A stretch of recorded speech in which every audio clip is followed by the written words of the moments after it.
জ্বালানি তেলের জন্য আজও যানবাহনের লম্বা লাইন রাজধানীর পেট্রোল পাম্পগুলোতে। রেশনিংয়ের ফলে ভোর থেকে দুপুর পর্যন্ত তেল শূন্য থাকছে বেশিরভাগ পাম্প।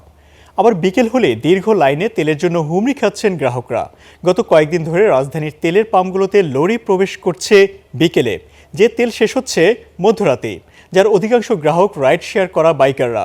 অপরদিকে তেল শেষ হওয়ায় সকাল থেকে দুপুর পর্যন্ত তেল না পেয়ে ঘুরে যাচ্ছেন অফিসগামী বাইকার ও ব্যক্তিগত গাড়ির চালকরা।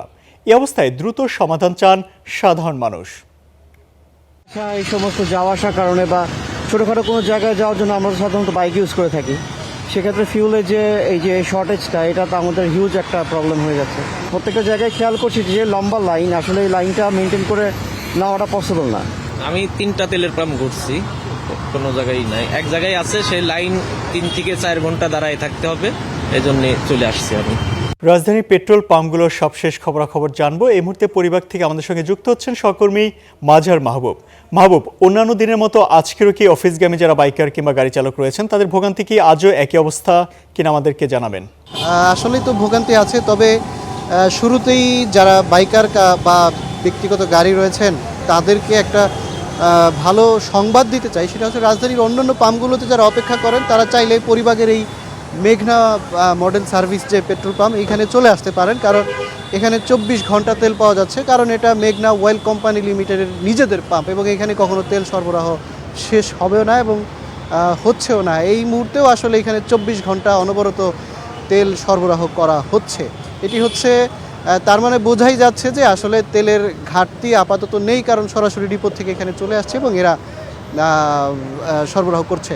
কিন্তু অন্যান্য পাম্পগুলোর ক্ষেত্রে আমরা যেমনটা দেখেছি যে সরকার রেশনিং করে এবং আসলে এই যুদ্ধকালীন পরিস্থিতি সামাল দিতে যেন সংকটে পড়তে না হয় সেখানে রেশনিং করা হচ্ছে। এবং বাইকারদের ক্ষেত্রে আসলে যেটা নির্ধারণ করে দেওয়া হয়েছে যে যারা রাইড শেয়ারিং করেন তাদের ক্ষেত্রে 5 লিটার, আর যারা ব্যক্তিগতভাবে যারা প্রয়োজনে গাড়ি চালাচ্ছেন বা বাইক চালাচ্ছেন বাইকার, তাদের জন্য 2 লিটার, এমনটাই কিন্তু আসলে নির্ধারণ করে দেওয়া হচ্ছে। নির্দেশনা মেনেই আসলে দেওয়া হচ্ছে। আমরা যদি একজন বাইকারের সঙ্গে কথা বলি, আপনি কি রাইড শেয়ারিং করেন না?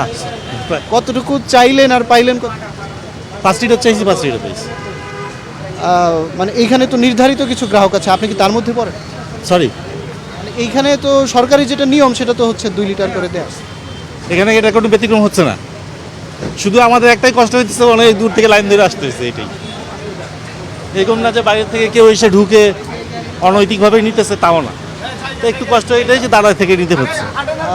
আরেকটা বিষয় জানিয়ে রাখার প্রয়োজন পড়ে, সেটি হচ্ছে যে এই পাম্পের জন্য যেহেতু 24 ঘন্টা এখানে তেল সরবরাহ হয়, সেই জায়গাতে সরকারি এবং প্রশাসনিক কিছু গ্রাহক তারা নির্ধারিত আছেন, তারা আসলে চাইলে ট্যাঙ্কি ফুল করেও নিয়ে নিতে পারেন। অর্থাৎ তেলের সংকট আপাতত কিছু কিছু পাম্পে একেবারেই নেই, আবার কিছু কিছু পাম্পে কিন্তু রেশনিং করে দেওয়া হচ্ছে এবং সরকারি নিয়ম মেনে দেওয়া হচ্ছে, এইটাই আছে।